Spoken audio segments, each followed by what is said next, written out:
मौत के बाद आइंस्टाइन का ब्रेन हुआ था चोरी। 20 साल तक डॉक्टर ने ब्रेन को दुनिया से छिपाया। एल्बर्ट आइंस्टाइन एक ऐसे शख्स थे जिन्हें देखकर कभी नहीं लगा कि वो एक महान वैज्ञानिक हैं। महान भी ऐसे जिसने विश्व को क्रांतिकारी सिद्धांत दिए। नोबेल पुरस्कार भी उनके कामों के सामने बौना पड़ता है। आइंस्टाइन जब पैदा हुए थे तो सामान्य बच्चों की तुलना में उनका सिर असामान्य रूप से बड़ा था।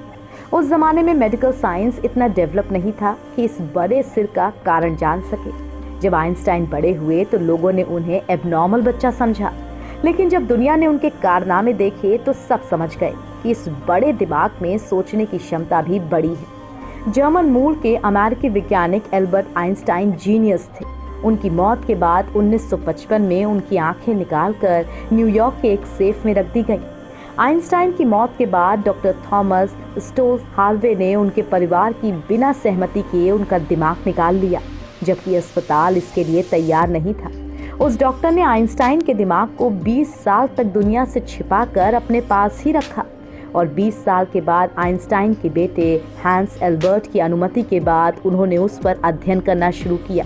आइंस्टाइन के दिमाग के हुए थे 200 टुकड़े। आइंस्टाइन के दिमाग में थी अनोखी सेल संरचना। आइंस्टाइन के दिमाग के करीब 200 टुकड़े किए गए थे और इन्हें अलग अलग वैज्ञानिकों को दिया गया। और जब इन वैज्ञानिकों ने आइंस्टाइन के दिमाग पर रिसर्च की तो पता चला कि ये दुनिया का एक ऐसा अनोखा दिमाग है जिसमें एक असाधारण सेल संरचना है। 1955 में एल्बर्ट आइंस्टाइन के निधन के 7 या 8 घंटे बाद उनकी ब्रेन और आंखों को उनकी बॉडी से निकालकर न्यूयॉर्क में एक जगह सुरक्षित रख लिया गया था। हालांकि इससे पहले कुछ अध्ययनों में कहा गया था कि बोलचाल और भाषा से जुड़ा उनका दिमागी हिस्सा आकार में छोटा था, वहीं गणनाओं और अंकों से जुड़ा उनका हिस्सा बड़ा था।